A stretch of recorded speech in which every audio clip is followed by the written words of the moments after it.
all started during World War II. There were thousands of extra bushels of grain produced in the United States.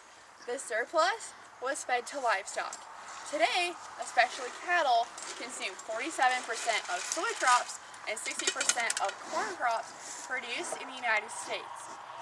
What kind of beef are you eating? Most beef at the grocery store is corn-fed. Do you know how much corn Americans are actually intaking?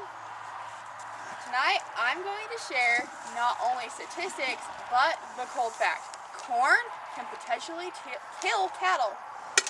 Corn is not a natural diet for cattle. When feedlots feed corn, they also have to give the cow massive amounts of antibiotics to keep the cow from getting bloat and acidiosis. Unlike people, cattle's rumen has a neutral pH. So when they are fed corn, it makes their rumen extremely acidic, giving them a kind of bovine heartburn. In some cases, this can kill the cow, but other times it just makes the cow severely sick. Acidiosis makes a cow go off his feed, pant, salivate excessively, paw at their tummy, and even eat dirt.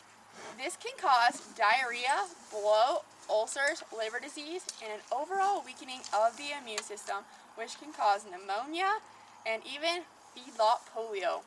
In turn, feedlots have to give the cow antibiotics to keep it from dying. In the rumen, there is bacteria. The bacteria then becomes resistant to acid. So when consumers, like ourselves, eat that beef, it'll make us sick because the bacteria didn't die in our stomach. Producers of beef look for the cheapest grain out there, which is corn. According to the Sustainable Table, these factory farms get a 7 to 10% discount from the government to use corn and soy subsides. Corn and soy are the two largest genetically engineered crops produced in the United States. What does this mean for consumers?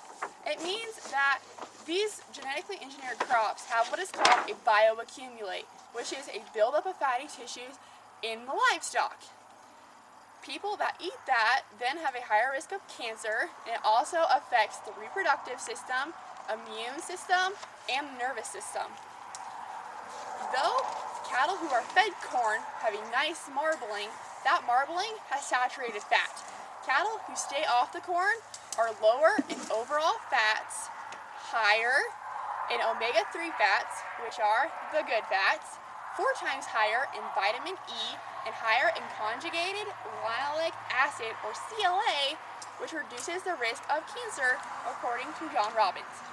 For barbecue, he not only stays off the corn, but we have found other grains such as barley, wheat, and oats that not only finish him, but make him a leaner and happier cow. Cows ingest food all the same. So he's going to intake it in his mouth. Oh, yummy. It's going to go down his esophagus and into his rumen, where microbes start digesting the food. This is called foregut digestion. It also ferments inside of his stomach. It then travels to his reticulum, which is shaped like a honeycomb, and it sorts out the solids from the liquids. The solids are then, they come back up his esophagus, and he chews his cud.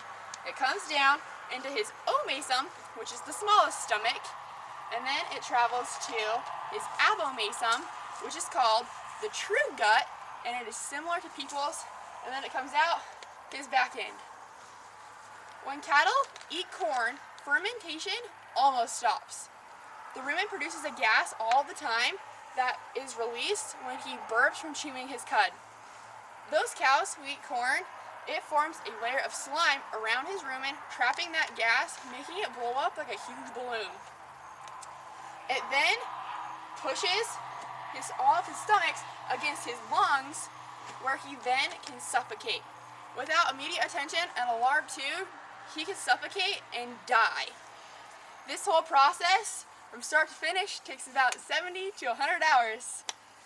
The major problem with corn in any situation is that it can kill a cow. Now, everyone knows the difference between corn-fed and grass-fed cattle. Now, if you have the choice between an overly fat steer and a steer that is leaner, hopefully you will choose a cow like Barbecue, who is not only leaner and healthier, but it'll also make all of you healthier as well. Thank you.